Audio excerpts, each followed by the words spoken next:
We are Geekcentric, and you can be too.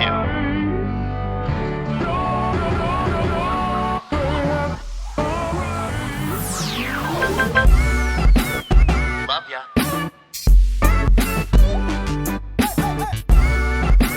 Get home safe, guys. Peace.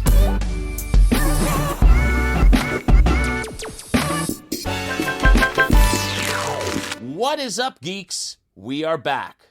Welcome to the Geekcentric podcast.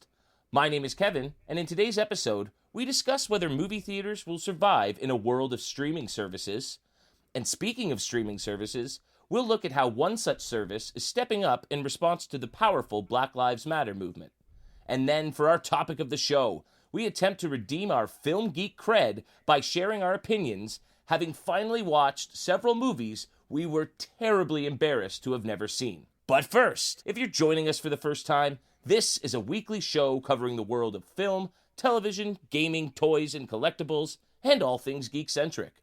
Joining me on the show, we have the jovial jokester himself, J-Law. Ooh, jovial. That's like the second time I've heard that name I in this podcast. I think we're running out of words. We might have to switch up the intro Yeah, pattern. for sure. Just a little bit. But yes, I would say that I'm very jovial. I think we're all a bit jovial. We're back and excited to do it, so it Yes, definitely absolutely. fits. And then on his right, or at least on my right of the screen here, we've got the naturally neat and nifty Nate. Oh, I don't know about neat if you look at my hair right now. I think it's more neat, like, nifty, cool. Yeah. I would Otherwise, agree with you're that. an I would agree absolute with that. mess, bud. You're a mess. You got that mad COVID growth going on with the hair, Dude, don't we it's all? just- I'm chomping at the bit to get this episode started. So why don't we jump right in? We've been off for a few weeks in response to the protests going on around the globe. We thought we'd refrain from posting any content in an effort to show solidarity with the movement and to allow both ourselves and our listeners and followers a chance to focus on things that are, in all honesty, clearly more important than our views on movie and pop culture. But we are back and ready to take a quick break from reality of the outside world to geek out a bit and hang out with each other. And so I'm guessing we all probably want to take a break from having things like CNN on in the background. Right. So I'm sure we all had a chance to watch, play, whatever, quite a bit of new content over the last 2 weeks. So let's discuss. Justin, we'll start with you. What you been up to, pal? I was going to throw it to Nate first. I want to Okay. hear what Nate's been up to first. Oh, Yeah, that sounds- We'll start with the longest list and wean our way down. That sounds good. I think you'll be surprised this week, bro. I think you'll be surprised. I've got a list. List. So yeah, I would just say right now, if you're listening to this, settle in, get comfortable, and prepare for all three of our watches, because anytime we take some time away, we soak in a ton of content. So I'll start with probably the less important things that I watched. I actually dived into Modern Family. Nice. I dived in hard onto Modern Family. I'm in, I think, season 5, halfway through season 5, and oh my gosh, I don't think I've watched any show that has made me laugh out loud as many times and cry as many times in the same episode. And they always hit you with that sort of monologue that they do at the end of almost every single episode. Oh, They yeah. always, Especially right? Jay's. Jay's are always the most profound and yeah, for sure. Especially because that character, he's known for not opening up. So getting to hear him be sensitive is just, it gives me chills. It's honestly, I love it. I love it so much. I would say Phil Dunphy and Cam are probably my favorite characters on the show. Phil is 100% my MVP. Oh, he's so I say good. Cam. Cam is awesome. Right? He's so good. The craziest thing with Cam, he based that character off of his mom, and just to see his mannerisms, and even down to subtle face twitches that he does, he's unbelievable. So I've really been digging Modern Family, and if you haven't watched that show yet, watch it all. It's on Netflix. It's great. So I also caught the Mythic Quest quarantine episode. Did you guys see this yet? No. I haven't been watching that one yet. It's on my to-do list. So this episode it does such a good job at being a one-off episode, to the point where, Kevin, I would feel comfortable letting you watch this episode, and this one episode will give you a sense and a feeling of what the entire show is and how all the characters interact. Like it does such a good job in its normal runtime of capturing the essence of each character, and frames it all around Corona and the pandemic that's going on. It might be one of the best sort of one-off episodes that I've ever watched. Wow. It's I don't want to top it up too much, but like, for when you see it, there's a moment in it with a character named Poppy. I'm not going to say what the moment is, but it just hit me so hard, and I think it hits anyone everyone right now in the world. It's really, really good. Got to watch it.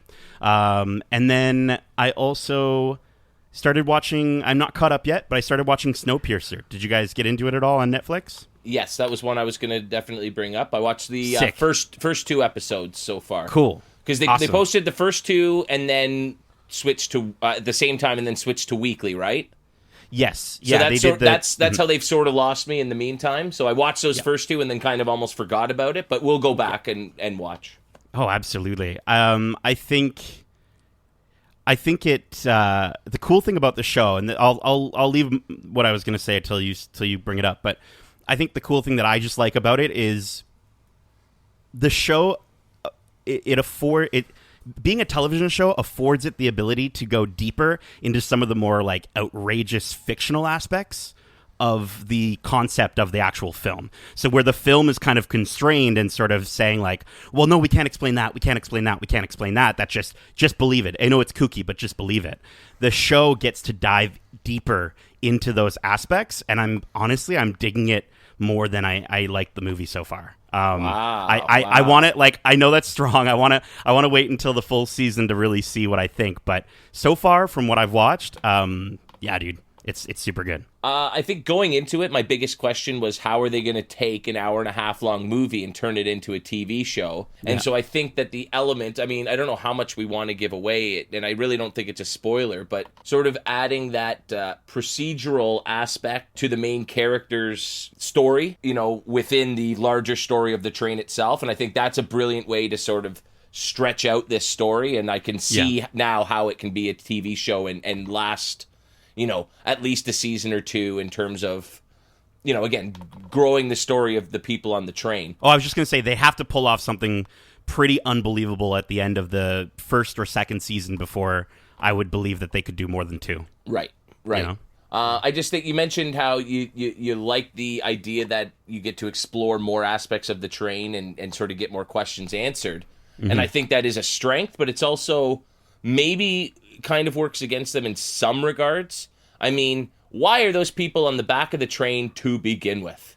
Why have they allowed them to be there? And, like, they just seem like they're a nuisance and only hindering the rich people in the upper classes, right? So they didn't have time to explore that idea. You just know there were people in the back of the train in the movie, right? Yeah. And why they're there and allowed to be there is just not really explored, whereas in the show, it's just a question I have, Well, I see them get on. Why didn't they just kill him and go? It's that class structure. There always needs to be someone at the bottom that they need to reap the benefits from. Yeah. And in many cases, you're right. They appear as as a nuisance, but they're serving a purpose for these people. I agree. Like, I think that it's going to be explored more in the show. I haven't seen it yet, but I do think that that's something that could definitely go deeper. As a underlining why they're there. But I would definitely say so far so good. Like, I'm into it, want to see where it goes, and nice little twist at the end of the first episode. Yeah, man, super great. Yeah, what else have you been up to? Yeah, well, so those are kind of some of the shows and things that I watched and sort of caught up on, and then of course, like you said at the top of the episode, Kevin, we took a week off. So that not only could we, ensure that people weren't listening to us gab on about, Modern Family and Snowpiercer, but that they could listen to voices that actually matter and have mattered for so long, but just we haven't really listened. And so for me, I've kind of gotten into this mindset of I don't have an opinion. I can't have an opinion. I'm a, white male single, only child. So it's like, I don't have an opinion when it comes to the experiences that Black people face. But I know that because we have even a small group of people that are listening to us, and I thank you so much, listeners, for listening to us, hopefully every week. And we've got our YouTube platform, and we've got our Instagram, and we have eyes that are willing to look our direction.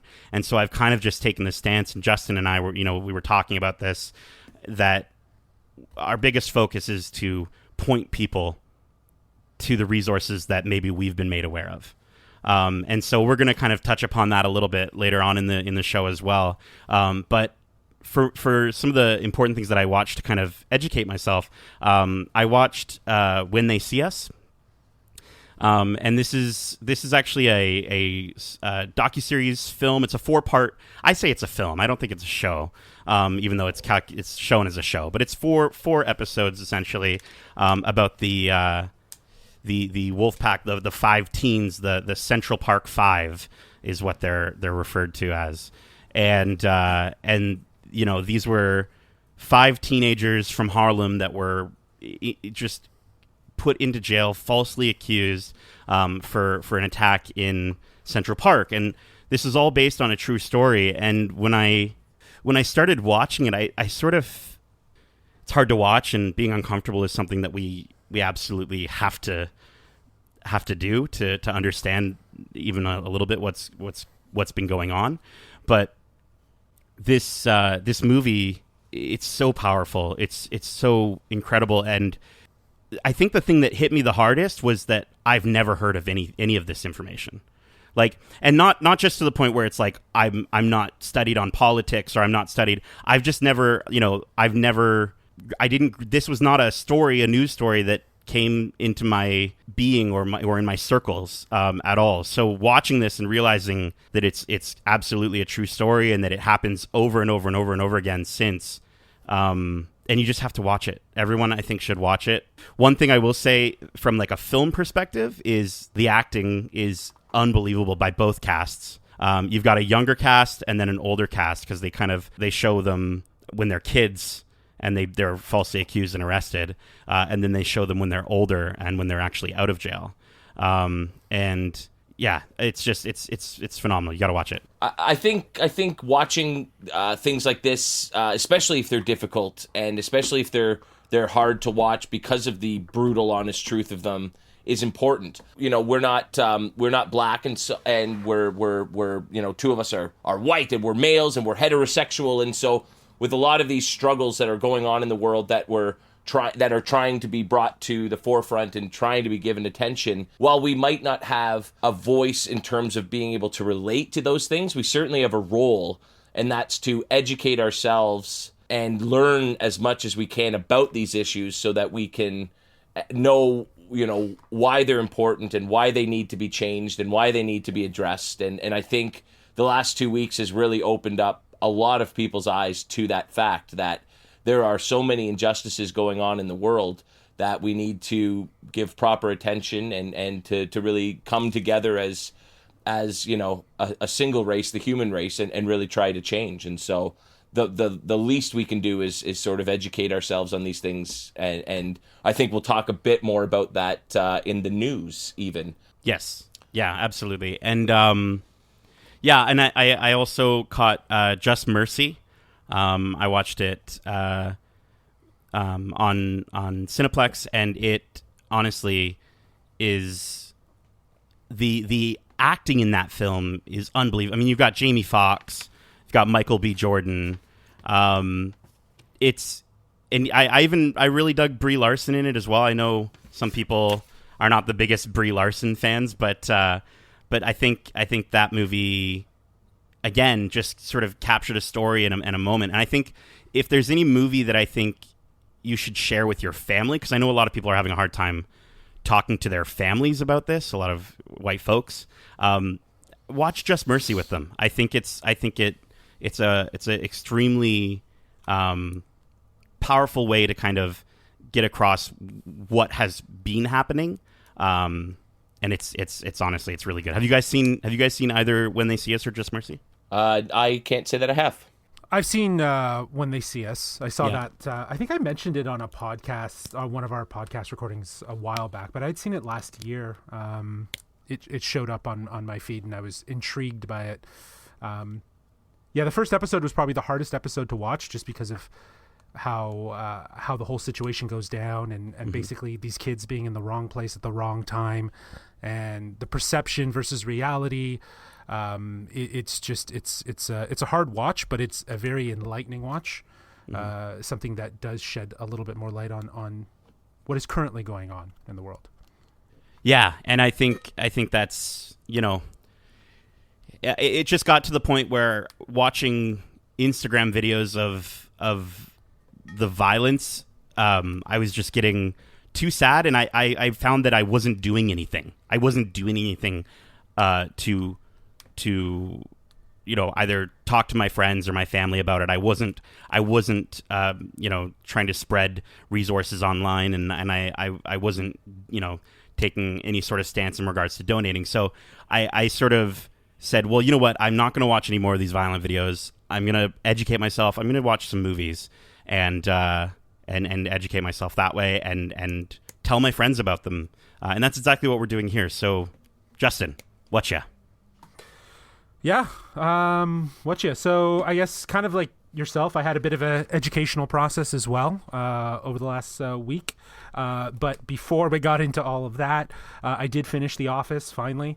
Nice. Last two seasons were okay. There's some great moments with Robert California, but I do think like the anchor does shift to Jim, Dwight, and Pam, like, and their relationship, their friendship, and everyone in the office in general. Like everyone has their little moments. So it was okay, but it did feel very empty without Michael Scott, and he was a huge anchor, and it was hard to watch him go, and laughable moments throughout, and it was great to see him come back for the finale. I do think what was very interesting, though, is that he had very few lines.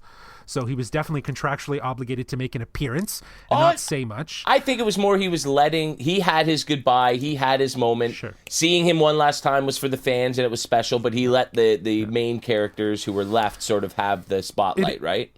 Yeah, it is surprising, though, that he also wasn't like kind of involved in their whole the documentary premiere and stuff like that of Well, I mean, even Hawley didn't come back with him, right? He came in to help to do his thing for Dwight, his best friend, and let everybody else have their moment. So I thought they handled that well. I also watched The Last Dance, Michael Jordan biopic. It was fantastic.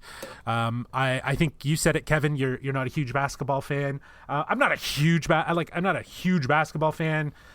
Either. I am a Jordan fan, and I did, grow up in that time, and my uncles were really big Jordan fans, so I remember them getting all hyped up for games and stuff like that. So it was cool to kind of like do a time travel with this whole doc series and like go back to the 90s and see some of the fashion and the music as well. Music is obviously a huge part of that time frame, but also just to see Jordan and how he's competitive. There's this whole piece, and I don't know if it's a spoiler or whatever, but it did happen in real life. But a lot of people saying, "Oh, does he have a gambling problem? Does he have a gambling problem?" And he's like, "No, I don't have a gambling problem. I have a competitive problem. I'm competitive. And that does show in this documentary that he was super competitive, looked at everything as a challenge, and wanted to be the best and at the top. And more or less, he succeeded, minus baseball, I guess." To be perfectly honest, they said within 2 years he'd have been a major leaguer, and really to basically start when you're 30 years old, and they say because there wasn't enough room for all the media that was going to follow him around, he couldn't start at the lowest level like most players would. Right. And again, these players are also coming from playing baseball their whole lives, going to college, playing baseball, and he went and just completely changed sports, redesigned his entire body to play a completely different sport, jumped up to the third highest level there is simply because they needed stadiums big enough to fit the media. Mm-hmm. And, he hit 230. It's really, really not that bad for a guy in his first year. And again, they said within 2 years he probably could have made the majors. He wouldn't have been a star, Yeah. But he would have been a perfectly decent baseball player and had a perfectly decent career. Well, he was and already that's a star, unbelievable. Right? No, but he wouldn't have been a star in the sport of baseball he wouldn't have been one of the elite players, but yeah. Now, does the documentary, because I've only watched the first 2 episodes, does it dive into Space Jam at all? It does bring it up a little very, bit. very little. Okay. Even less than I thought. Even less than I thought.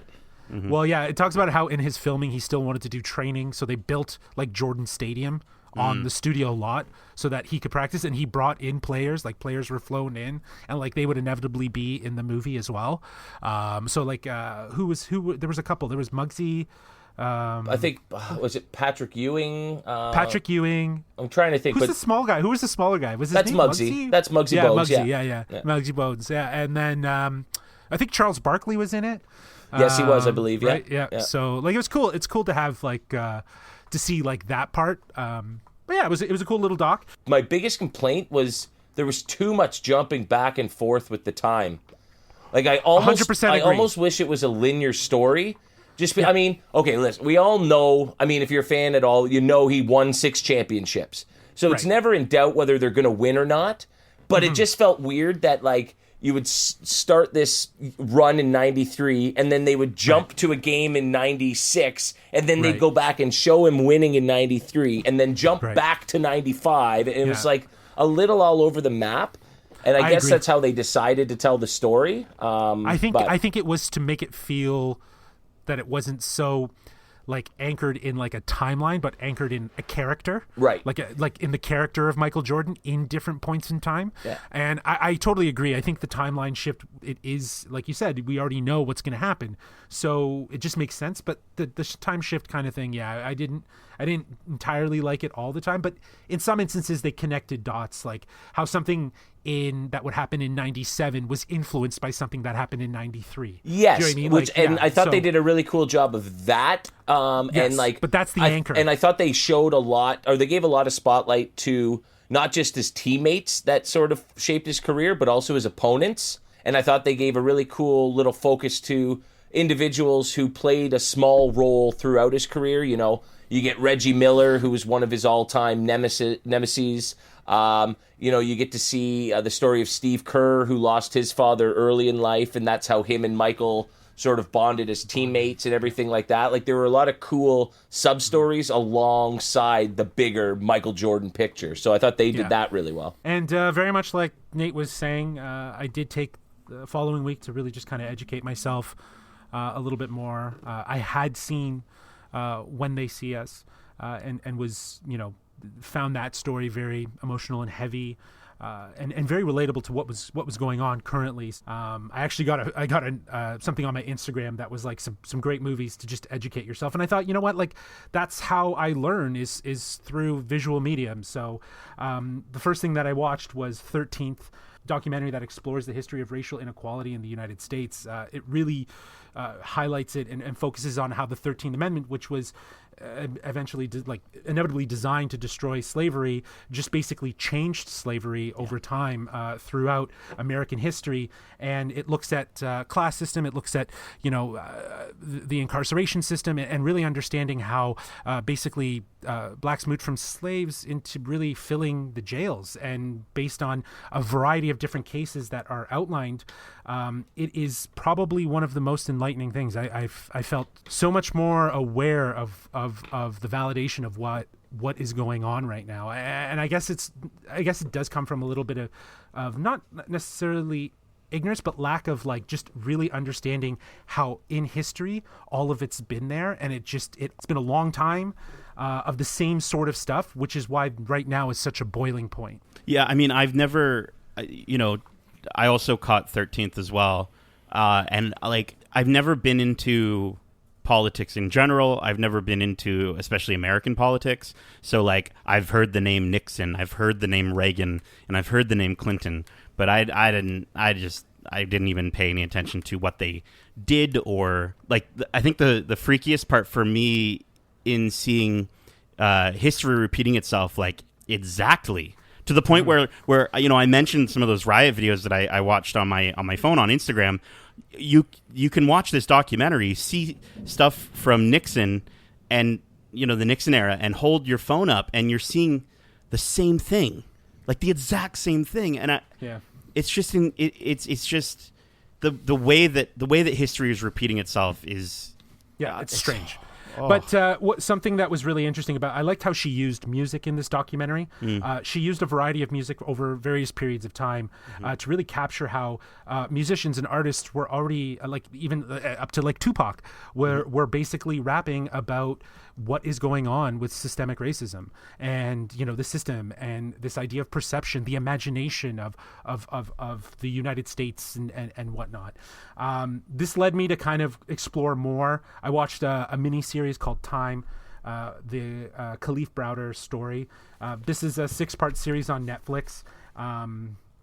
And it talks about a kid from the Bronx, 16, who was imprisoned for 3 years for potentially stealing a knapsack. He was imprisoned for 3 years, 2 of them in solitary confinement in what has been deemed like one of the worst prisons, which is now, I think, shut down fully, but Rikers Island.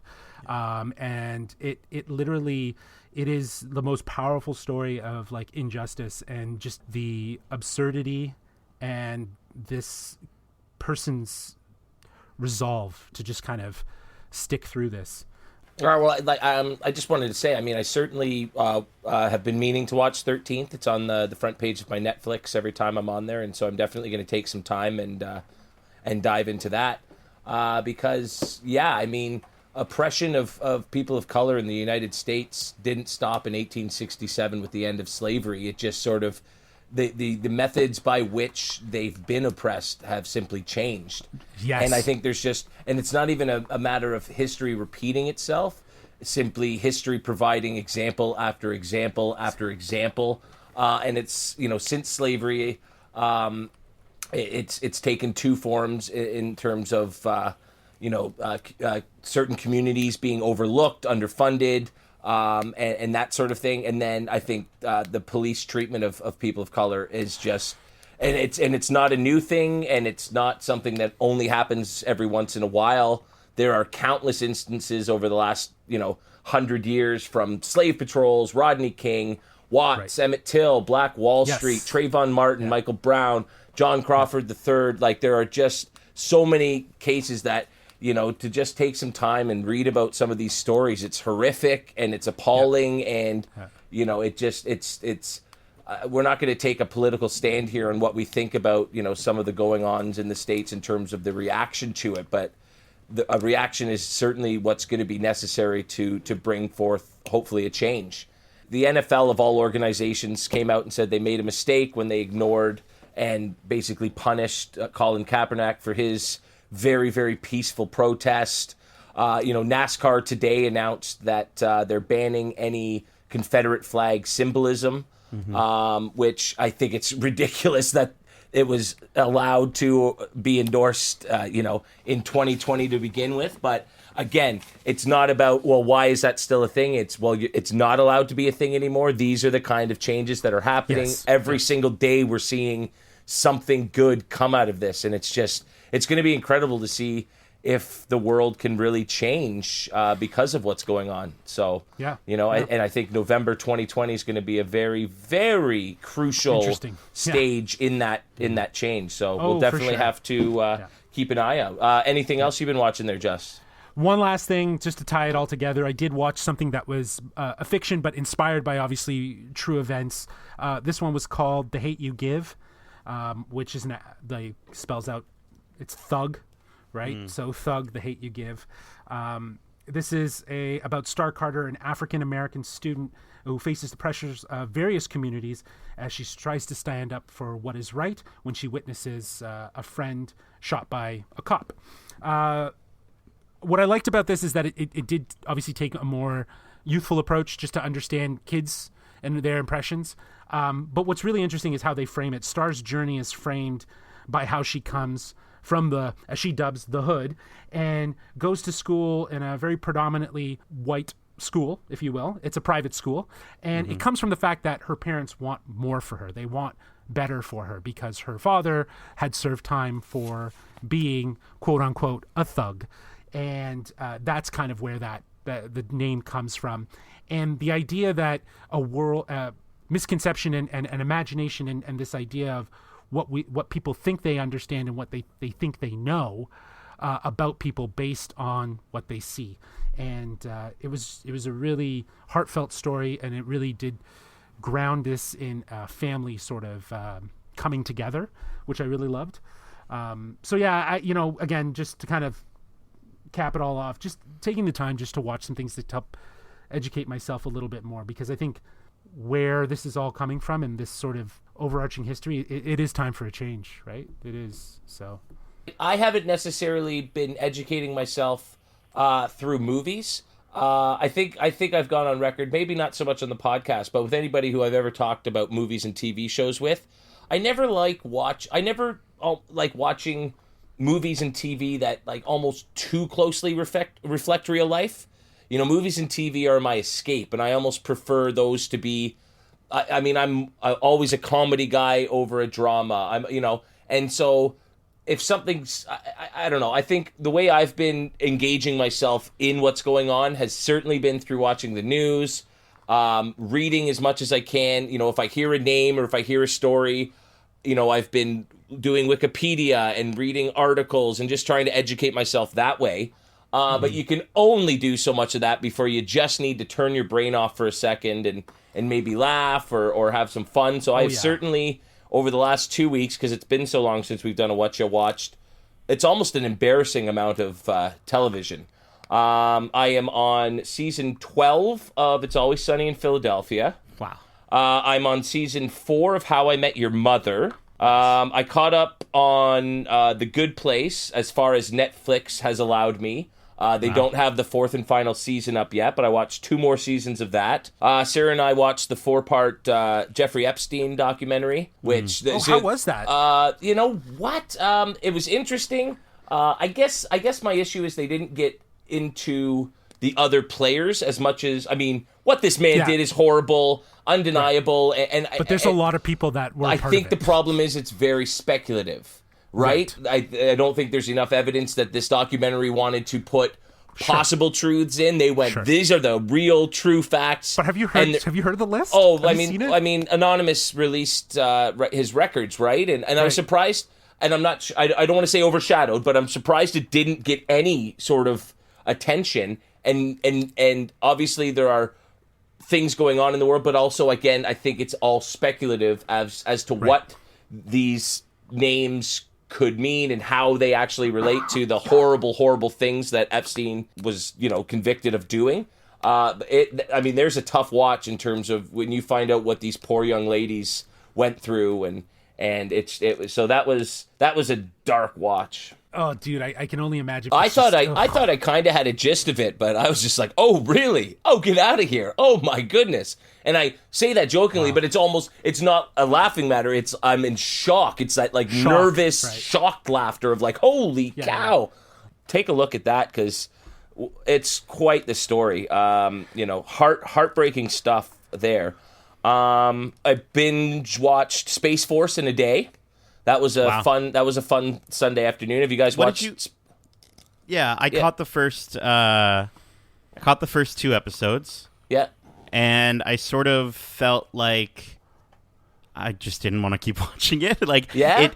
It just, for some reason, and maybe it's like I gotta keep watching it, but it just didn't connect with me. I guess I was kind of hoping that the characters would be endearing kind of right off the bat. Simply because, I went from watching Modern Family to watching this sort of, these guys, it's creators of The Office, but still, watching Modern Family and watching the first episode of that series, the characters are you love them, they're a lovable group of people that you want to keep watching. This group of people just sort of fell very flat for me. I don't know. What'd you think? Yeah, I would at best give it a 7 out of 10 maybe for the first season. And I see what you're saying. I think they're trying to be different than just a typical sitcom. I really like John Malkovich in anything, and I think he's probably my favorite character on the show. And his daughter meets a guy. I won't go into it more, but he's lovable and really, really quite sweet and adorable.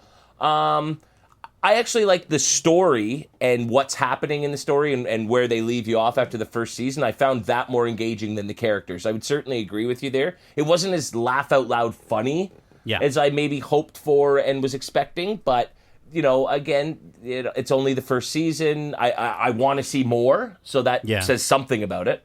So, you said it's not as laugh out loud. It's not as laugh out loud. And then I also found, at least from, and again, I'm judging this based off of 2 episodes because I feel to be fair, I have to watch the whole season. But was there ever a moment where it went the opposite, where it felt very dramatic and felt very, you felt very sad for any of the characters? No, they never get too heavy or too much into the drama. It's very just sort of like dry humor, So I think that's where hopefully if they do another season of it, maybe that's where they can kind of continue. Yeah, sure.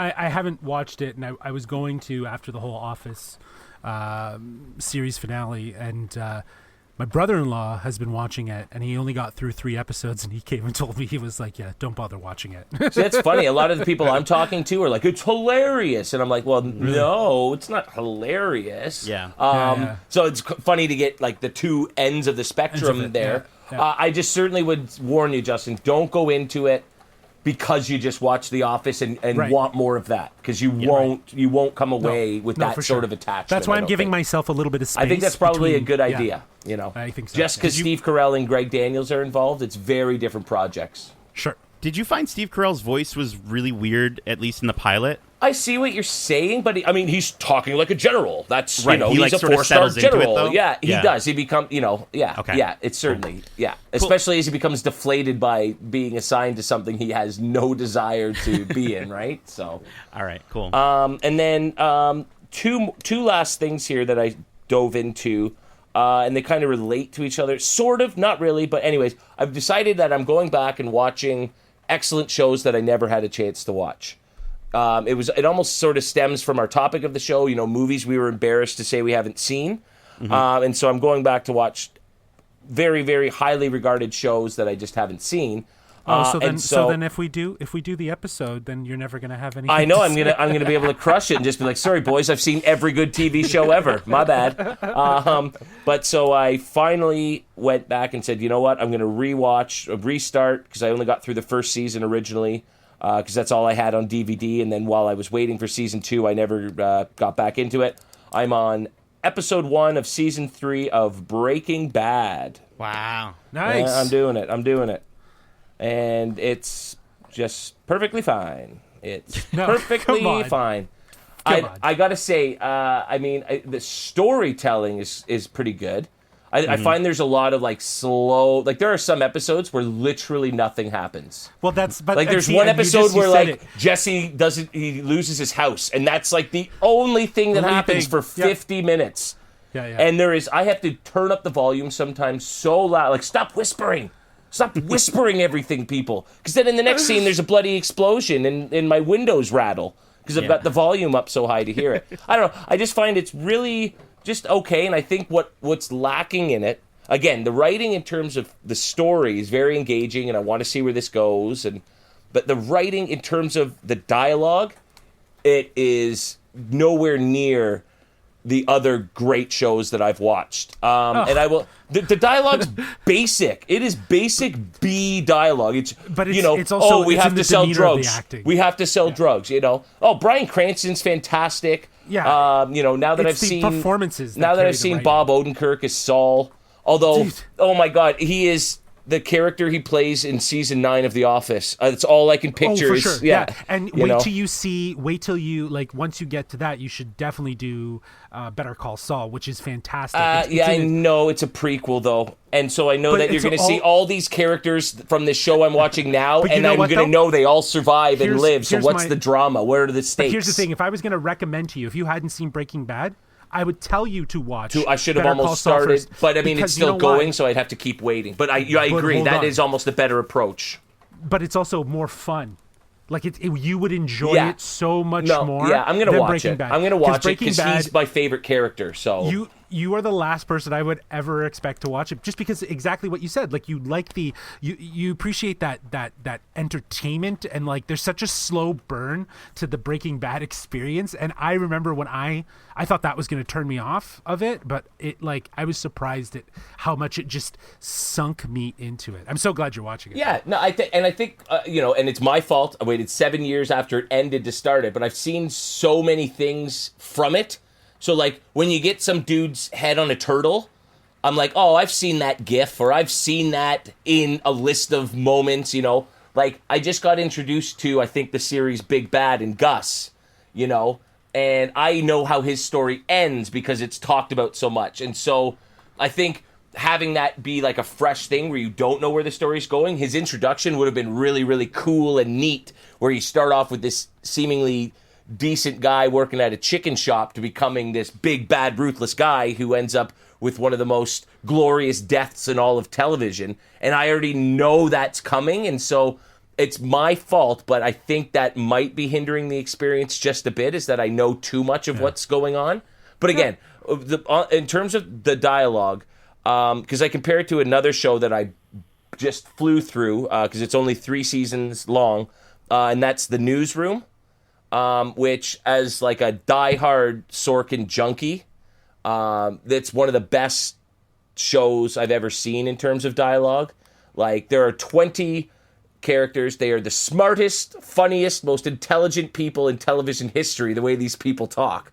Like, they have a joke for everything going on. They know every single historical, newsworthy reference. Like, they're so unrealistically funny and smart and intelligent and quick-witted and everything. But the dialogue is just so crackling that I don't care that nothing's going on. Like, it's the opposite of Breaking Bad. There's not much going on in terms of story, but it's just an hour-long, each episode is an hour of just this awesome dialogue. And that's my favorite part of writing. And so, contrasting those two shows, they're almost the polar opposite in terms of where their strengths are and where... Aaron's, like, Newsroom relies heavily on the dialogue, where I would say Breaking Bad relies heavily on the visuals. It is a screen play, if you will, right? Like, it is something that is captured through moments, through, to your point, looks and more of the performance while visuals. And I think to your point, Aaron Sorkin is he is a king of writing dialogue. And he's West Wing. I haven't watched West Wing in full, but I've watched episodes just to see, like, the craft of what he's done. It's pretty incredible to see how, like, West Wing was how that show was structured. It was crazy. Yeah, that's on, I'd say my top 5 list of shows that I'm going to go back and watch. Once I finish Breaking Bad, I think I'm going to do Sopranos. I might do a rewatch of Deadwood, because I never finished it because I was so sad to know that it ended and didn't get a good finish. But now that they've made the movie to sort of wrap it up, I think I'm going to go back and rewatch that one. I want to watch Rome. I'm going to knock out all the big HBO shows, and I think I might watch The Americans. I get an ad for that every 10 minutes on FX watching It's Always Sunny, so there's one I might watch. So I've got a whole bunch of shows that I'm planning on going back and watching. So, but yeah, Aaron Sorkin is a writing god, and if I could ever write a single line of dialogue as good as his worst line of dialogue, I would consider myself accomplished. So, but yeah, that has been my 2-week myriad of... I'm just all over the map, man. I'm watching like 5 things at once. It's almost hard to keep track of at times. You're like Nate. Yeah. Yeah. Well, I mean, I'm watching something and Sarah's watching something, and then we come together and we're both watching 2 shows. It's like, we're all over the map. She's doing 6 Feet Under. I want to check that one out. It's another really highly acclaimed show, obviously. So, but I think we've certainly dove in deep enough. Dived? We've dived? Dived in. I think it's dived. Dived? It depends. Oh, this is a tough one. Well, I think we've certainly explored what we've been watching. So why don't we move along and check out a couple little news articles that we found pretty interesting. It's all about the details. Alrighty, for our first piece of news, we look at the everlasting impact that the COVID pandemic... Remember COVID? It's still going on. We look at that thing again? We look at the everlasting impact that the COVID pandemic has had on not just the entertainment industry, but on movie theaters in particular. It looks like the movie theater chains may be close to reopening in the United States, possibly as soon as this Sunday, in fact. And this news couldn't come soon enough for certain places like AMC. This story comes from Tom Riemann at Collider.com. Theater chain mega giant AMC reported a massive loss during the first quarter of 2020. Obviously, given the circumstances of the coronavirus pandemic, losses were to be expected, but the company was already earning a reduced profit from the previous year when the closures hit. All told, AMC suffered a net loss of $2.4 billion. So obviously the thought of movie theaters reopening is great news for everyone, theater goers and employees alike.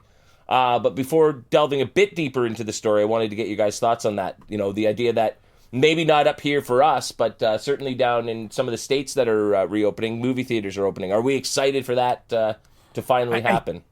I still think, though, that at least studios won't necessarily want to release movies until they know they can do it across globally, right? But for Disney, Mulan, which is supposed to open in July and has already been pushed back once. I think the two big ones would be Mulan and obviously Tenet, right? So, with those movies, will the studios still release them once they're open in the United States, right? I wonder. That's what I'm curious to know.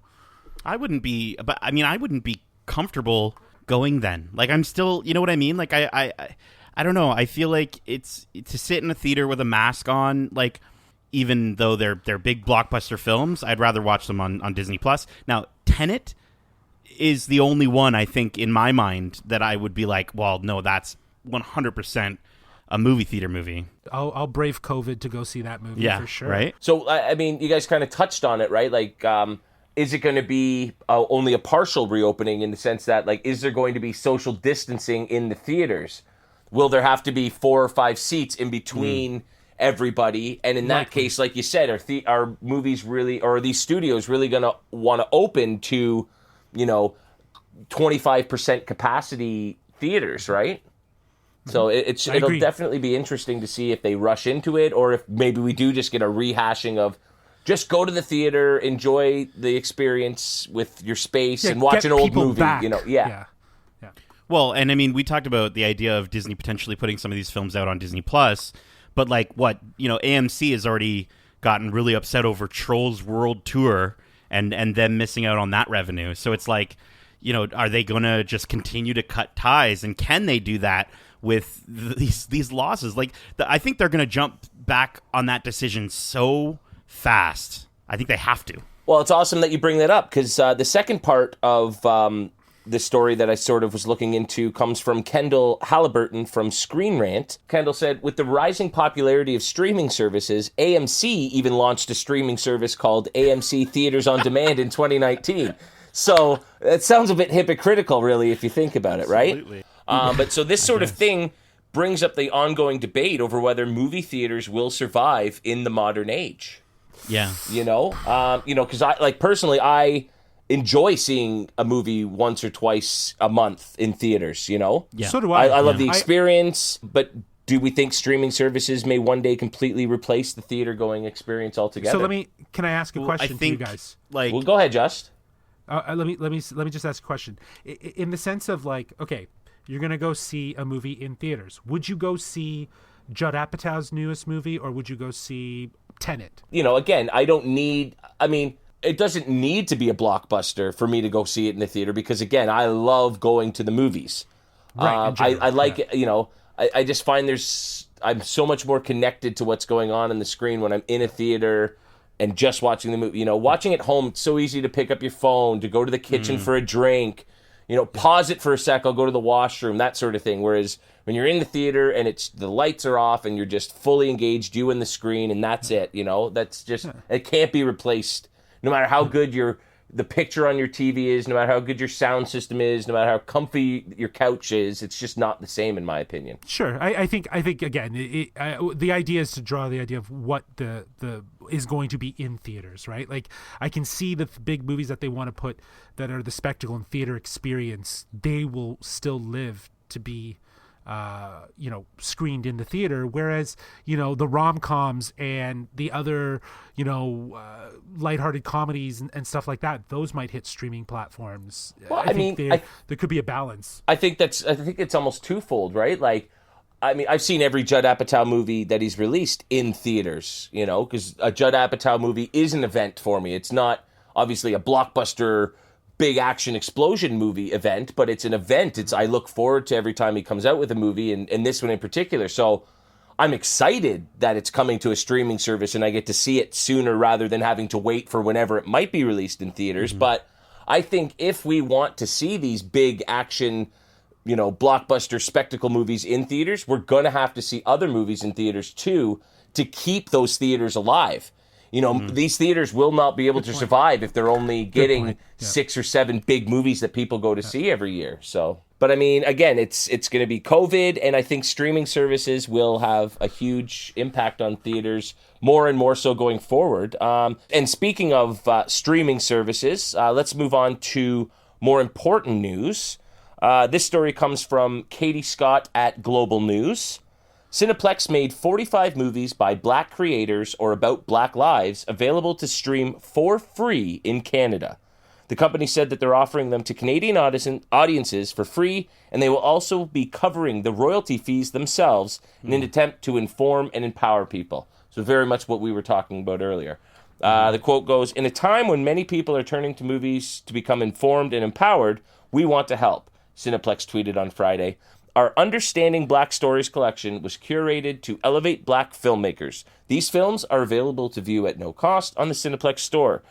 The movies include Poetic Justice, Just Mercy, Do the Right Thing, Moonlight, The Hate You Give, 12 Years a Slave, Get Out, Boys in the Hood, Selma, Queen and Slim, Us, and more."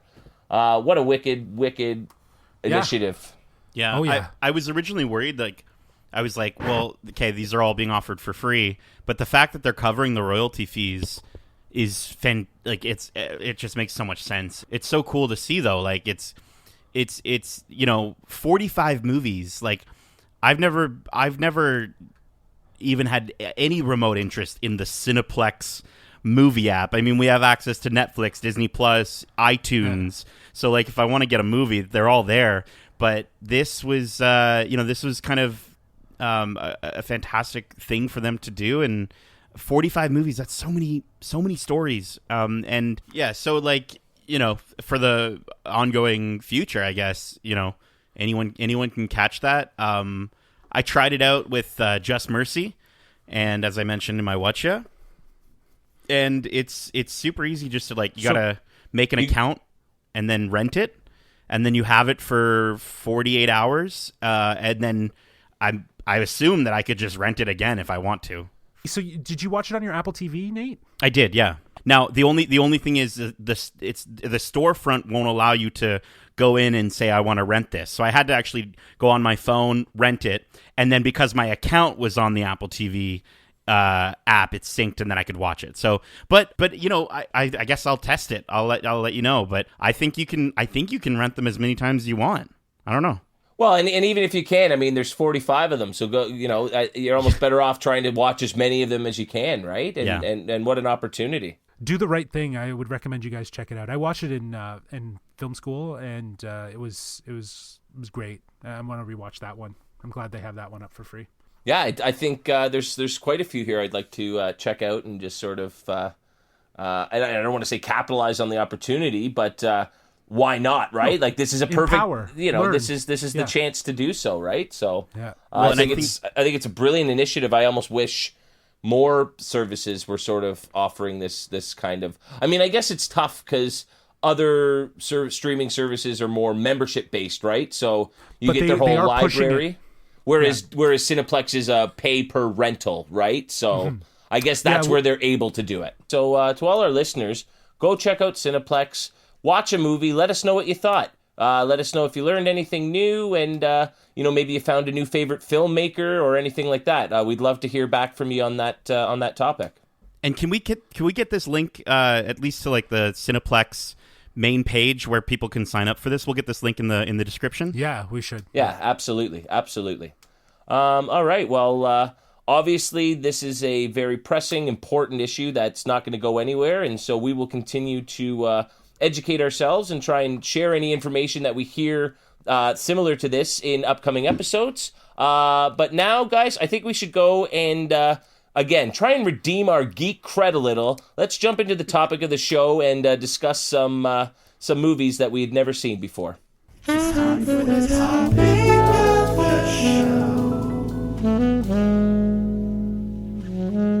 Okay, so for this week's topic of the show, we thought it would be fun to watch a few of the movies that we discussed last week that we were embarrassed to admit we'd never seen. Some of these movies were film artsy-fartsy picks, some of them were old-time black and white classics, and others were, well, quite frankly, essential geek viewing that Nate should simply be ashamed to admit he hasn't seen. And after we shared our lists with each other, we thought it'd be fun to pick a movie from each of our lists and go ahead and watch those. And as a result, we have a movie that Justin had never seen, a movie that Nate had never seen, and then finally a movie that none of us had ever seen. Mm-hmm. And so why don't we get right into it, and we will start with the movie that Justin had never seen. This movie is very often at the top of people's all-time favorite movie lists, based on the Stephen King short story. We have Shawshank Redemption. Let's start with you, Just. Is this would have been your first time watching it? What were your initial thoughts? I have to say, I think the thing that it's a fantastic story. It's a very heartfelt story of friendship. It's also a bit of injustice in it as well. We see that from both perspectives of characters.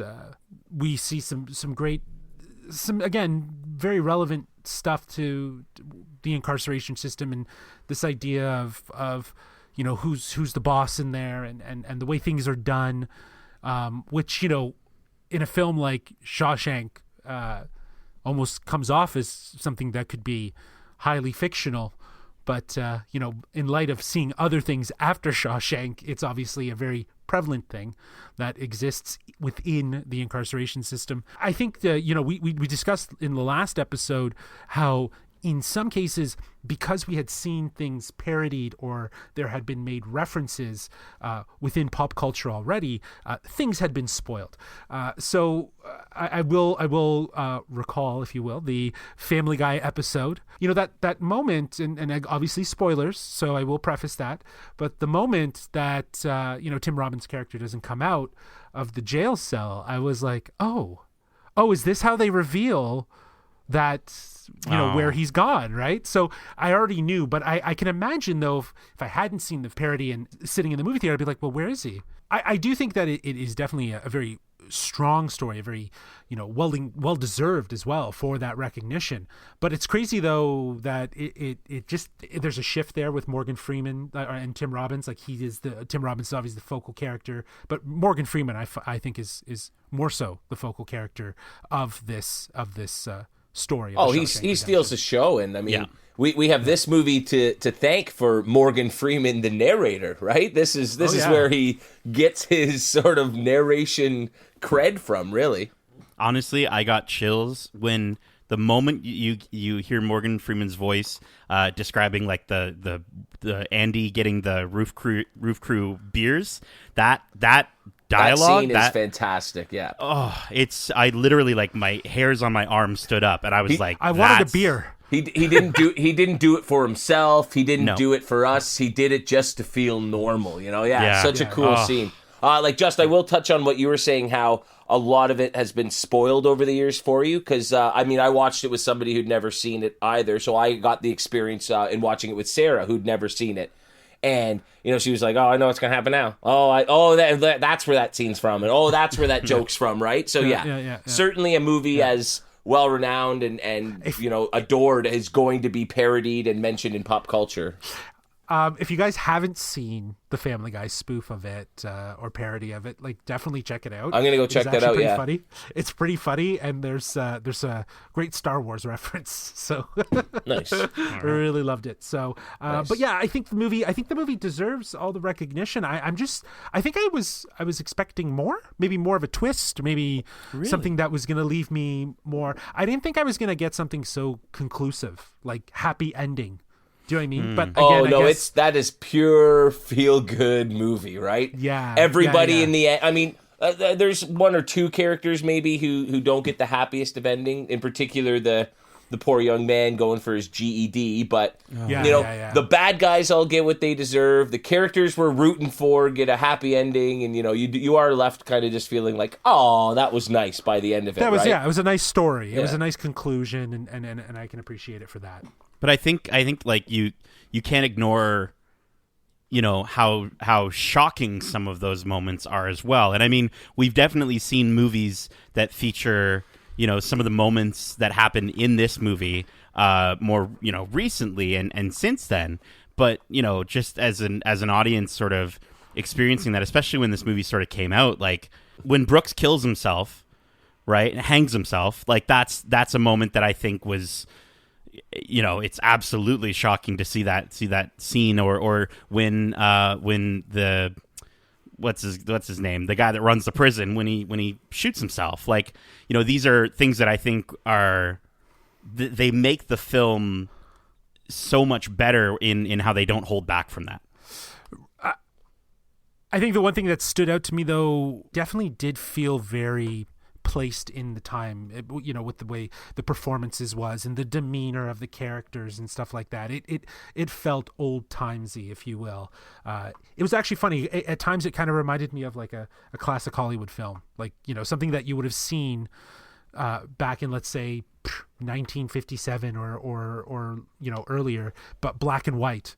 You know what I mean? With like maybe someone like, Charlton Heston as being like, the Tim Robbins character, and maybe depending on your time frame, Sidney Poitier being right, the Morgan Freeman, right? Like it could have been, there's films that have done that in the past, but like, yeah, it felt very old timesy. I did appreciate. Oh, that part certainly. too. I mean, but that's how movies were being made at that time, right? Like when you even consider like the things that are happening to Tim Robbins' character, and then you compare it to a show 10 years later in Oz, and the way they depict that kind of violence and assault and everything, it's a lot easier to digest the way it's sort of almost off camera. You're told something's happened, but you don't necessarily see it. And it's a family movie though, of course, right? So they have to sort of work around certain things, Yeah.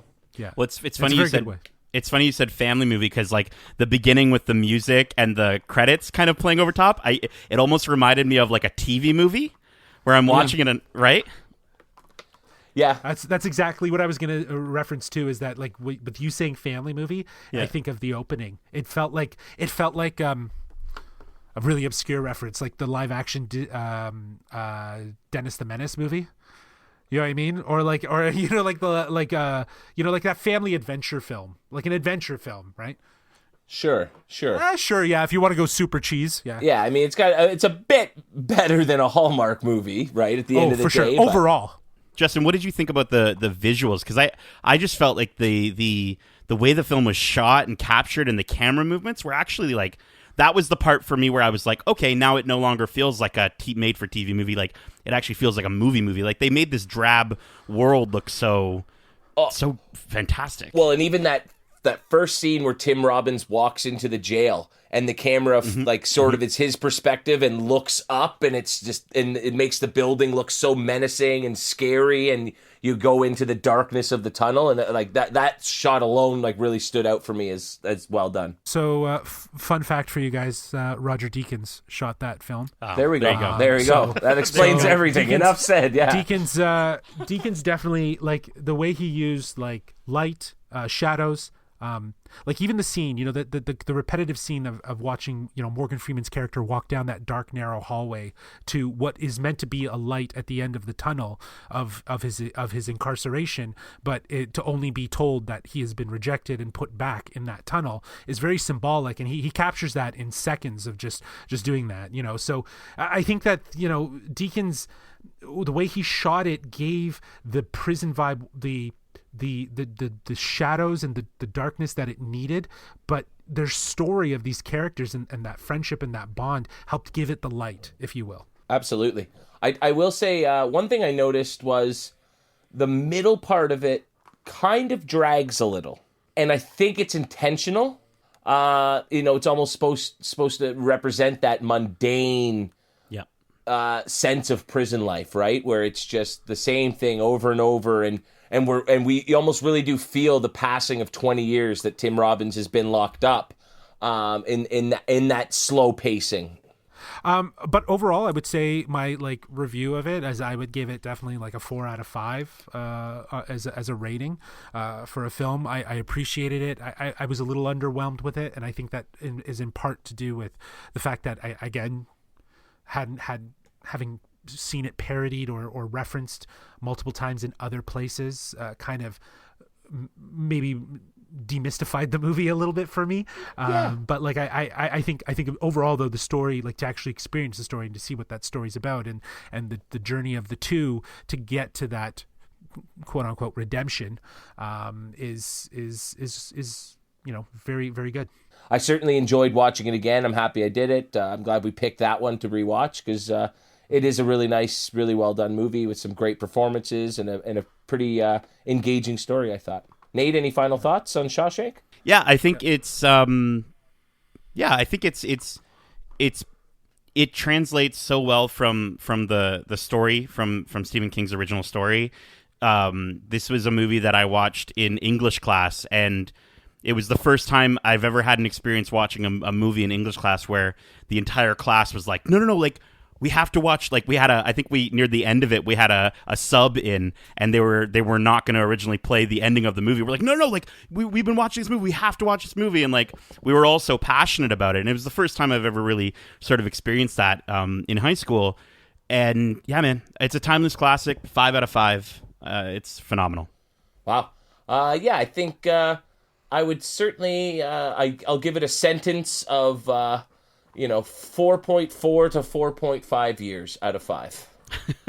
Okay. Nice. Nice. All right. Now, I like that. Why don't we move on next to the most recent of the 3 movies we went to and watched, and that's the movie that Nate had never seen, and that was Ocean's 11.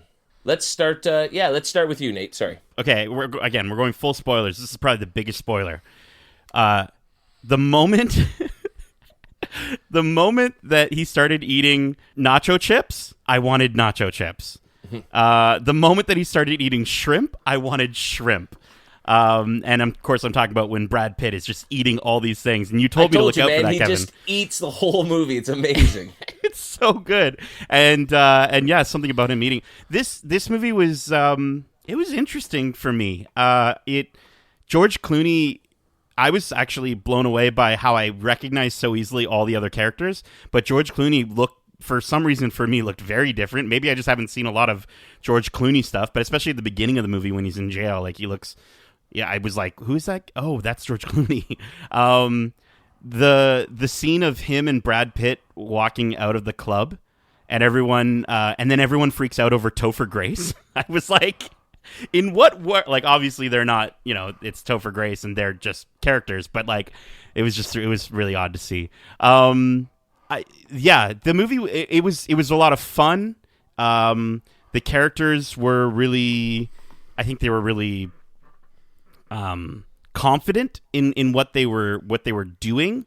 Getting the band together, I really enjoyed that sort of aspect. I love the scenes of them sort of going from moment to moment. It's funny, Justin, that you mentioned shows that were parodying Shawshank, because I immediately thought of the Rick and Morty episode where they're getting a crew together, and it sort of was like, oh, okay, so that was this season, wasn't it? Like, yes, the first half of season 4, the convention episode or whatever, right? Yeah. So like I was like, oh, okay, so like it didn't spoil it for me. I just sort of made that connection. But I think honestly, it was fantastic. The entire narrative felt as confident as the main characters do.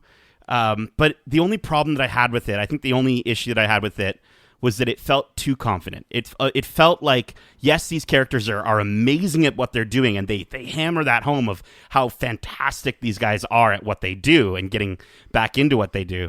But it just, at no point in time, because they had established those characters as being so great and so confident, at no point in time was I worried. I never felt worried about what was going to happen. I didn't think that they were going to make a mistake. But so even at the end there, before the reveal that they were the SWAT team, you didn't think like, oh no, did they get caught? Did Garcia get them? No?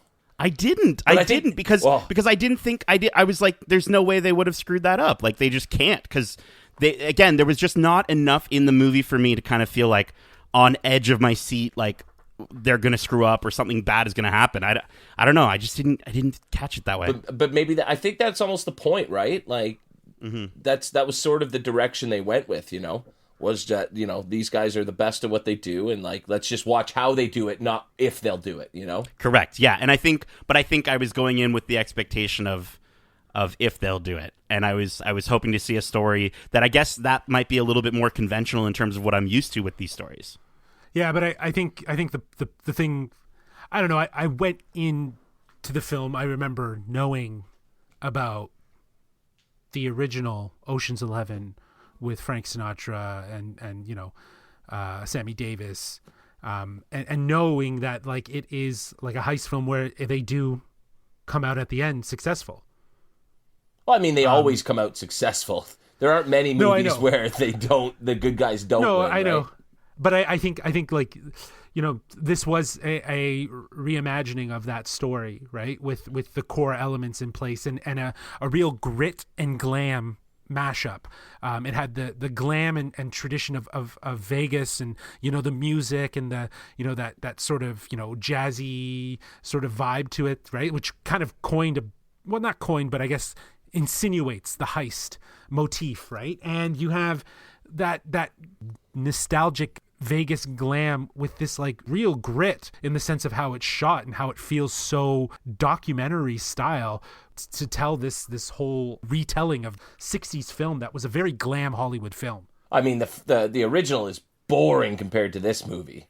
Right. I mean, I didn't see it until after, and so obviously when you're comparing a movie from the 60s to one from the early 2000s, it's going to suffer in that regard. Right. But I also think about that. like for somebody like, I mean, I saw this in theaters in 2001. For somebody like Nate, you've now seen 100 movies, including like you've seen The Italian Job, right? Yeah. And they borrow a lot of the sort of stylings that this movie did, right? It's almost like watching 100 of the action movies that Matrix inspired and then watching The Matrix, and you go, well, that's not all that special. It's done in everything. And it's like, well, not at the time, right? Like, right. The way Soderbergh was cutting and splitting the screens, and you're seeing two things happening at once as the pictures are moving across, and the boom,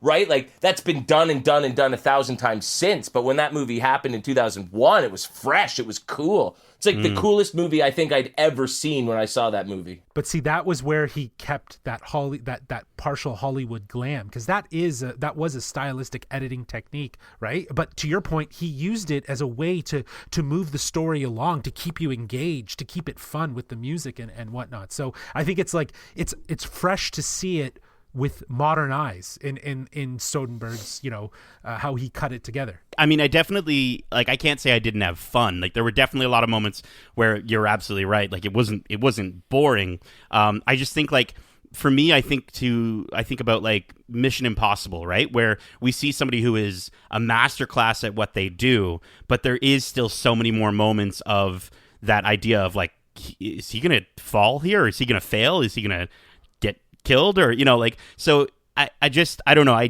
Maybe I just wanted a little bit more of that, but I definitely had fun. I also think that the acting in this film from George Clooney and Julia Roberts, like, it's actually like that, seeing them interact in their scenes, that was probably where I was more blown away than with anything from the storyline or anything like that. Like, they are phenomenal, and I actually needed this. You buy them as this couple that's fighting with being together or not, and like struggling to make it work. Yeah, like for sure. They're so good, and I think that's like those two alone are a reason to check this movie out. I will say though, the only acting issue that I had to have been Don Cheadle with his British accent, his very bad British accent. Yeah, it was horrible. Yeah, I mean, I never understand when they do those, when they make those decisions, but don't do it well. It just doesn't make sense to me. Yeah, like in my mind, I'm thinking Don Cheadle probably was like I don't know whether he was asked to or whether he did it, but at some point, a group of people that could have told him it was a bad idea or it sounded awful didn't. It's just like, so yeah, but that would probably maybe that's an inside joke. Maybe it was like, let's do it because it is so bad it's good sort of thing. Maybe, who knows? Maybe because that was his con, right? His con the whole time was to play a British guy. He wasn't actually British? No. Listen, if that's the what case, a lot of people have said. Okay, listen, I am so much more down with that fan narrative. I made that up. I love it. I love it. It made the movie better for me. But yeah, between his British acting and seeing Ross's dad in the movie, kind of those moments sort of took me out of it a little bit. But Elliot Gould is awesome in that movie. He's awesome in the movie, man. I can't believe that. I'm just so used to seeing him as, when you're so used to seeing, like, it's kind of like with Space Force, like you go in and you're like, oh, Michael Scott, and it's not Michael Scott, right? Like, that's just so unfair, though. It's like these people are only allowed to play one character, and then they're never allowed to do something different, right? No, for sure. I just think it's the amount of exposure that you have to a certain character, and then immediately trying to see them as someone else. Like, you know what? Give me a few years away from The Office, and I'll be able to see Michael Scott or Steve Carell as a completely different character, I'm sure. But for sure. Overall, I would say out of 11, I'll give it 9.3 billion dollars stolen from a bank out of 11. Out of 11. That's considerably higher than I was expecting, given you didn't seem as enamored with it. I mean, I won't go too in depth on my thoughts on this movie because I could probably talk your ears off just because I love it so much. I mean, I've seen it at least 11 times probably. I go back and watch the three of them, once every couple of years at least. And so I will say, you mentioned Brad Pitt eating because that is one of the best, like, sort of subtle little jokes they do throughout it. And I'll say, I mean, I think, for any of us who love this stuff as much as we do, you always go, oh, imagine being a film star. Imagine, getting to act in movies or whatever. And I'd say if there were any scene in cinematic history that I would love to have gotten to be in, it would be Brad Pitt in the shrimp scene because from what I've heard, he ate about 50 to 60 shrimp in the process because he just had to keep going and going. And that is just basically my dream in a nutshell. I'm a movie star and I get to eat shrimp. Like, boom, that's my two, favorite things in the world, essentially. So, especially if you can look like Brad Pitt while eating shrimp. Well, yeah. Well, what are you saying, bud? What are you saying? I mean, I got one of those things down, don't I? It's one of my favorite movies of its kind of all time. So I'm going to go with a solid 10 billion out of 11 billion. Wow. All right. Yeah, I love it. I love it. Well, Nate was at 9.2 and didn't even like it that much. So that's based on that ratio. So then, I don't know, man. I think this movie for me, like, even just rewatching it again, brought back all the memories of when I had first watched it, and just thinking how, like, fresh and different, but also very nostalgic. It was just this perfect blend of everything, right? It was referencing old with certain sort of dynamics and the nostalgic glamour, the way the scenes are cut and the split screens, the music, and then you have like this real grit that feels like this thing was shot on a handy cam, and that it was just very de-glamour based on its predecessor, which is Ocean's 11, which is a very Hollywood film in that it's a lot of lighting, a lot of stylistic sets and stuff like that. Everything just felt very real. So I think I would give this film 11 out of 11. Whoa, wow. A perfect film. Okie dokie. Yeah. Okie I think dokie. it's perfect. Nate, I think you started too high with your score. We had to keep going up for it. No, yeah. And the story itself, like, and the twists and everything, it's so enjoyable, even though because you've seen it so many times, but it still has those good feels. Yeah, I didn't mind that you knew they were going to get away with it. Again, I'll say it again. It's not if they're going to get away with it. I love how they get away with it. And to see all of these things that you conceive as problems throughout the course of the movie, it's all part of their incredibly elaborate, perfectly laid out plan. I just thought that was so cool. Nate, do not watch Ocean's 13 if you are hesitant as to it seeming too easy, because my goodness, that is the just easiest heist in the world in that one. So, okay. Although I would recommend, if you like the characters, to go on 2 more adventures with them. Definitely do it. And 12 is very different tonality because it takes place in Europe, and so they almost incorporate a lot of European film elements in terms of music and stuff into the film. So it feels a little different than 11, and then 13 is just Ocean's 11 Part 2, basically. So I will say that the follow-ups to the films don't capture the same sort of magic that Ocean's 11 has. And to Kevin's point, stylistically, you can see that more budget has been interjected, even the fact that they're in Europe and stuff like that. And yes, they do reference, black and white film and that sort of stuff as sequences, but I think what was so great about the first one is just how small it felt. Do you know what I mean? And how small it felt with this, grand cast. So, good film. Good film. For sure. Alrighty. Well, we've looked at 2 movies that you guys hadn't seen. Now I think we should cap it off with a movie that none of us had seen, and one that I regret putting on my list of movies that I want to watch. So I guess I'll dive right in here. And well, you're to blame. Well, yeah, I am. So. Well, no, Kubrick is. Oh, my goodness. So, of course, we're talking about 2001, A Space Odyssey. I could give you 2001 reasons why this is one of my least favorite movies I've ever seen in my entire life. It was not a movie. It was an art piece disguised as a movie. The visuals are stunning. To think that it's practical effects done in the 60s is absolutely remarkable. It's an incredible achievement, but the lack of narrative, it takes 25 minutes, 35 seconds for a character to talk. Yes. And then they talk for 2 minutes, and then it's another 14 minutes until you get any more dialogue. There is a total, in the 2-hour runtime of this movie, a total of 40 minutes of dialogue. And the rest is just quirky visuals, overextended visuals. Oh, my goodness. I'm going to pass it off and just rub my head a bit and let somebody else talk. Just, what do you think? Right. No, I think you got it. It's an art piece disguised as a film, and it really was a showpiece to showcase the achievements that have been made in movie making, the ability of what they were able to achieve in terms of the miniatures and scope, because everything we saw would lead to George Lucas wanting to do Star Wars, knowing that he could do Star Wars and that Star Wars was a possibility. So 1968, to see this film and not seeing anything before it, obviously, and not being where we are now, I can imagine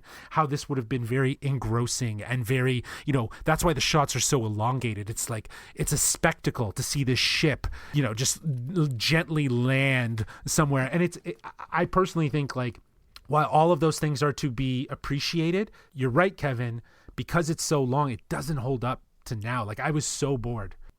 Oh, yeah. And I was like, oh, I'm only 30 minutes in. Great. Like, they're on the moon and they take 15 minutes seemingly to walk down towards the monolith. And it's like, let's go. I just kept yelling at the TV. Right. And again, it's really just, it's a spectacle, man. Like, this is, to me, embodies everything about what movies were back then. It was a spectacle. This was just to show off all of these sort of things. And it leaves a very, impressionist, like, sort of, or ambiguous sort of ending and theme.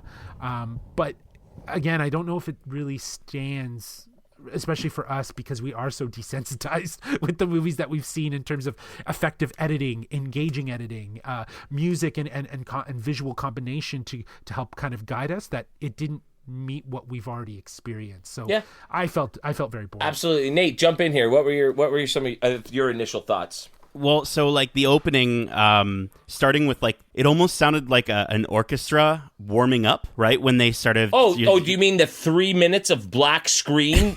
Yes. And I'm like, because I had to rent it, I think. Yeah. And I'm like, is my stream broken? Did it not work? And I had to literally look up online, and they're like, oh yeah, it's just nothing for like 2 minutes. It's. But you know why they did that, right? You know why they did that. To piss me off. No, but that was part of the experience of going to the theater. Correct. There would always be an interlude at the beginning that was just the movie score. It would take you in. That would allow people to get to their seats and sit down. They would sit down. They would watch it, and then the same thing comes up in the intermission, right? So correct. This was again a typical for 1968 Hollywood film where everything is just so elongated and bloated. Did you see Hateful Eight in theaters, Kev? No, I didn't actually. It's the only Tarantino I didn't. That had a musical interlude at the beginning and one at the intermission. So very cool that they incorporated that. Extremely unnerving. Like extremely unnerving in the way that it makes you feel. I get why they did that, and I think it makes sense, right? And you mentioned the intermission. The fact that the movie had an intermission was pretty insane for me. Can't believe it's from 68. Again, as you mentioned, Kevin, like those visuals are unbelievable. Oh yeah, and not even just the models, like even the way they're walking around the space station, right? As it's spinning, like that, it's incredibly done. It's brilliant. Well, and the way that it's shot, like the way that it's captured, and even like the camera tricks that they use, you mentioned of them like walking around, and I'm like, oh, like it took me a solid few minutes to like kind of realize in my brain, like, oh, they're actually just spinning the camera around. They're not actually walking upside down, obviously, but like the tricks that they used were so smart and so well. The movie is so well shot, not just visually, but with what they do with the camera. Even just in those particular scenes, you can see where Nolan got the inspiration for like the hallway fight in Inception and things like that, for sure. And I think like I think the biggest thing for me, because I somewhat enjoyed watching this movie. I think a lot of it, like I'm watching it in my house alone in the dark with headphones on.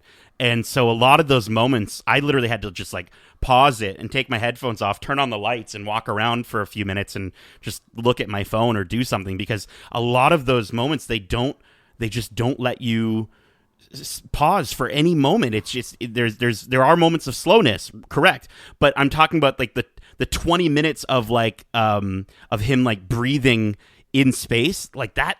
I don't know, for me it got to me. It made me feel extremely uncomfortable, and I felt a lot of the horror elements of this movie, and I do think this is a horror movie at the end of the day. No, it's not a horror movie. I mean, it's supposed to be, but like I didn't find Hal scary. He was just boring. It's unnerving. Yeah, but not because of what's happening, just because he's like doing things to annoy you and make you like, and that's again not filmed to me. That's like an art project. Yeah. What did you think of the end? Well, after the 15 minutes of flying through a kaleidoscope, like, okay, I get it. Okay, cool. Okay, let's get into the monolith. Let's go. Oh, I'm not going to say a positive thing about this, so I don't... I thought the ending it has the right amount of ambiguity to it where you can leave your own impressions. Like, I think an ending like that is made to leave you thinking. I think it's very much a reborn out of enlightenment sort of ending.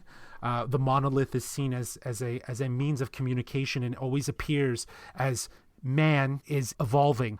We saw it at the very beginning with the apes, and then we saw it obviously in the middle when they discovered it, and then going all the way to Jupiter, and where we end up in this French 18th century neoclassic sort of decor, which actually does hint at the revolution, that aesthetic of what that room was.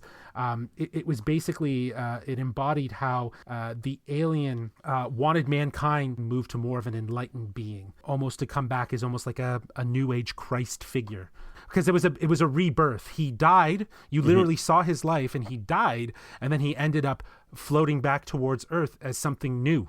The cycle of life, essentially. Well, thank you for breaking that down for me in a considerable amount of time, because to Kevin's point of this being an art project, I couldn't find an explainer video shorter than like 45 minutes to an hour on YouTube for the end of this movie. I think, like, again, there's so many people that have written about this and have discussed it in great detail. But I think the main thing is, to Kevin's point, and what we're all kind of, we keep repeating, is that this was an art film. This was more of a bridge of production with art film, if you will. Yeah, I just found that I didn't care what anything maybe meant, because it just took so long to get to all these places. Like, it's 15 minutes of monkeys smashing in puddles, and it's like, what does that mean? And then it's 10 minutes of flying through the kaleidoscope, and then it's 15 minutes of just silence as he's watching his older self in that room. It's just like, it was just so much stalling and hanging on these moments. And it was just, I don't care what it means. Just move on. That's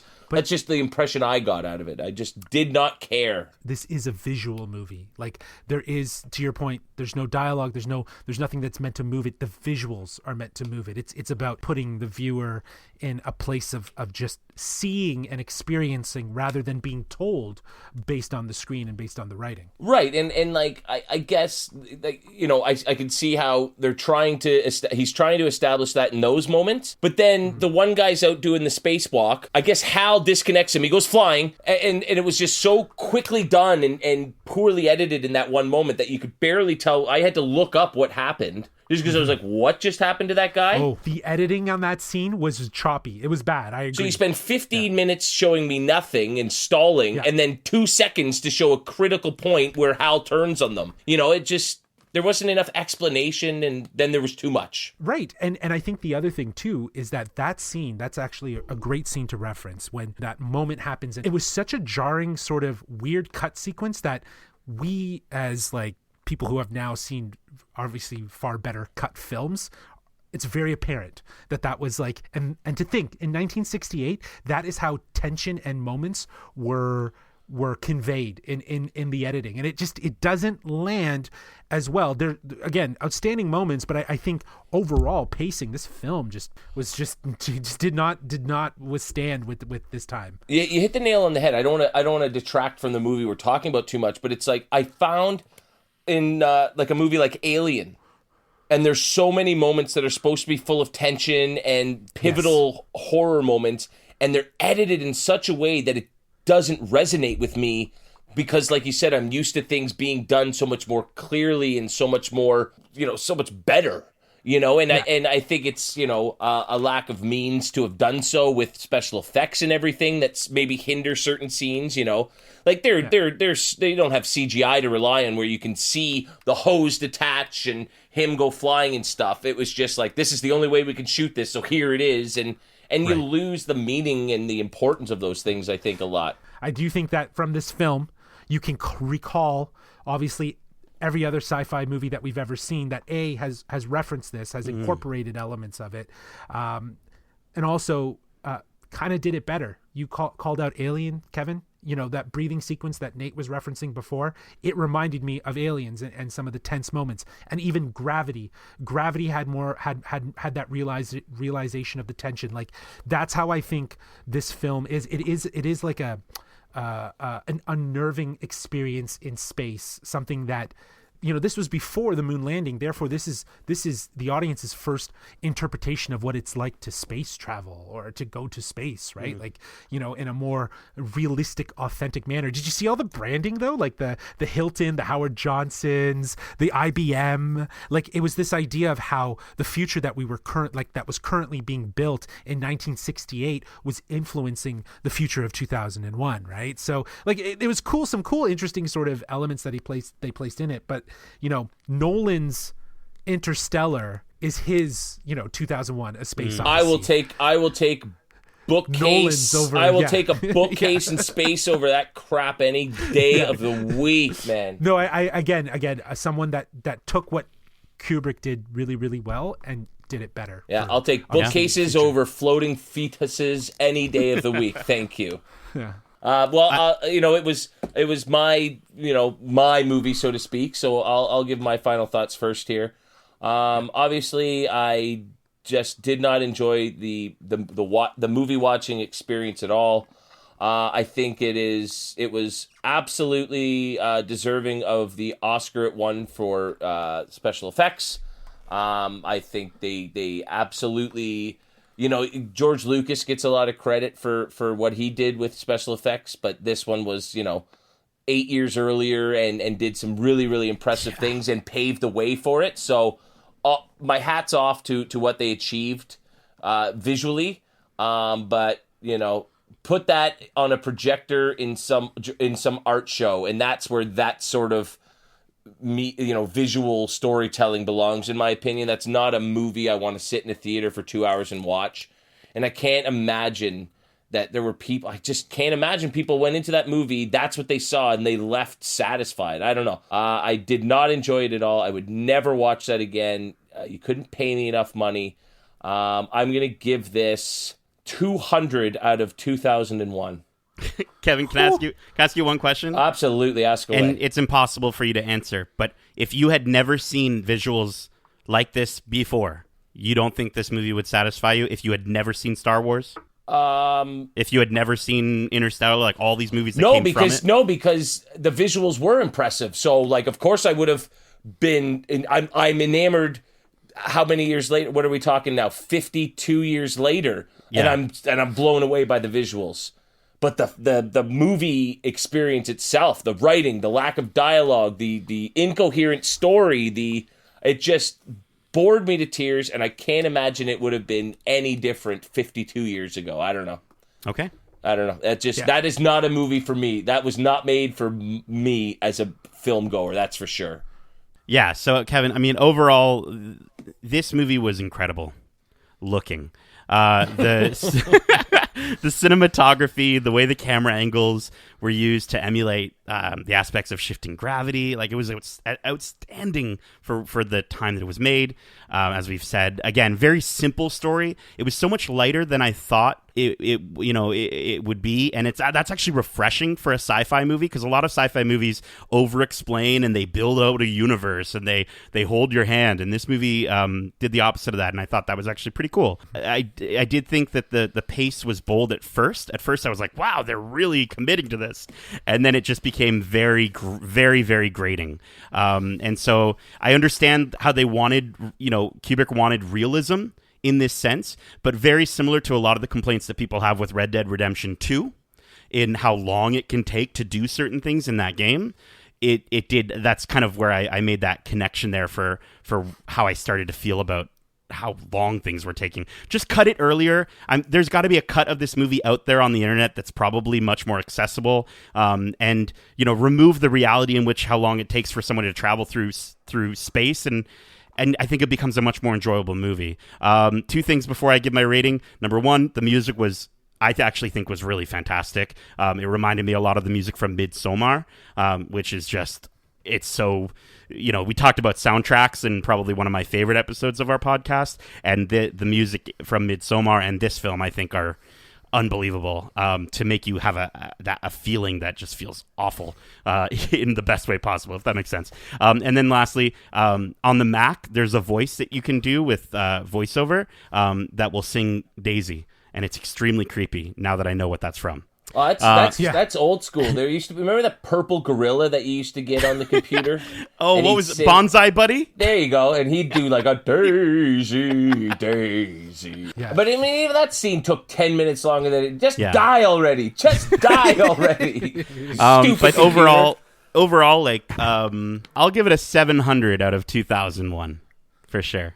Yeah, it was, I think I enjoyed how uncomfortable the music made me feel, but overall, I appreciate this movie more than I like it. Yeah, I think I'm on the same page, Nate. Like, having not seen anything, would you still have the same sort of impression? I think the reality is that there were very entertaining, very narrative-driven films that were out at that time. So if you had already experienced that and that was your impression of films, still going to see 2001: Space Odyssey, it could be a bore for you. It would be a bore. Yeah. That's not to say, though, you wouldn't be captivated by the visuals, and I was captivated by the visuals, and just thinking how ahead of everything it was. This was before Star Wars. So many of the filmmakers in the genres that we love have connected to what Stanley Kubrick was trying to do. He was trying to do a very visual narrative, essentially. It was a visual narrative.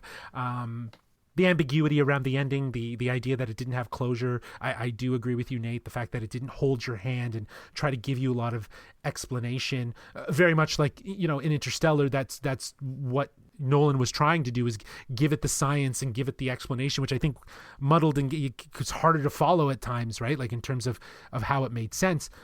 But that being said, it is the establishing film as a space voyage, a space epic. So I think I would give this probably a 600 out of 2001. Nice. All right. Well, why don't we quickly go around the circle here and rank the movies? All right. So worst movie that we watched, I think, was 2001: A Space Odyssey. In the middle for me is Ocean's 11, and at the top for me is Shawshank Redemption. It's just it's just that whole movie. I felt the feelings all over again, and I guess I'm a sucker for that kind of those kind of emotions and those kind of stories. Oh yeah, how many times did you cry? Oh, at least 3, at least. Oh, brutal. Yeah. Wow. Brutal. All right, well, just... well, I think it goes without saying. It would definitely go 2001, the least, Shawshank, second, and Ocean's 11, man. Like, even though I've seen that movie so many times, I love that film. I think it's I don't know. It's one of my favorites, for sure. I think I would put it in, like, a top 10, top 5 kind of realm. I know that's of all time. a big gap. Yeah, no, of all time. I think sure. I think it might crack my top 10 too. If I were going to rank them, it'd be tough to do Shawshank versus Oceans. So I'll say Shawshank's the best of the 3. Oceans is far and away the most enjoyable of the 3. And never has a movie filled me with such vitriol and hatred. I think I'd rather watch 5 very scary horror movies before I ever... That is a horror movie of a whole different breed. 2001. That made me scared and upset for all the wrong reasons. All right, guys. Well, that is it. We have restored the faith of the Geekcentric community and proven ourselves as the film buffs we all like to think we are. Well, probably not. But this episode was a start. We hope you enjoyed this week's episode, and if you did, make sure to subscribe to us wherever you like to listen to podcasts. Just a reminder, 5 stars is the absolute lowest rating you can give us. Would we lie to you? We are Geekcentric, and you can be too, which means you can also check us out on YouTube at youtube.com/Geekcentric. We're thrilled to announce that we just hit the 30,000 subscribers mark. So the Geekcentric family is growing every day, and we are inching ever closer to that next big milestone of 50,000 followers. Thank you. So please, please, please help us out. Make sure to recommend not just this podcast, but the YouTube channel to friends, family that you think might get a kick out of what we do. You can also follow us on Twitter at GeekcentricYT, and follow us on Instagram at WeAreGeekcentric. And also, don't forget, you can catch Nate's live gaming stream every Tuesday and Thursday night at 8 p.m. at twitch.tv/NatePlaysGames. Go say hi, hang out, watch and play some games. Nate, what are you up to? You still doing the Animal Crossing This Is Us, right? House renewal? Yeah, no, that's taken a bit of a break, but we are going to be completing our Last of Us campaign. Last of Us, yes. Yeah, so the Last of Us campaign. This is us. This is us. That's a TV show. Yeah, no, I'm gonna be finishing the Last of Us campaign probably. By the time you listen to this, it might already be done, but don't worry. I might also be jumping into the DLC, and then I think we were even just talking just earlier that I'm gonna see if I can get maybe not immediately right away day one, because I want to give people a chance to play it. But Last of Us 2 is going to be out very soon, and so I'm excited to kind of maybe dive into that on stream. So we'll have to wait and see. Awesome. That's going to be some scary, scary fun times. Yeah, man. Well, it's going to be good. Justin, Nate, thank you so much for joining me for today's episode, guys. Thank you. Thanks for having us. That was a lot of fun. Dan, it's good to be back. Next week, Justin is hosting us, and I am very excited to see what maybe game or task or whatever he's got in store for us. So definitely tune in to check out what he's got up his sleeve. Yes. But until next time, as we always say, love ya. Stay home safe, guys. Peace.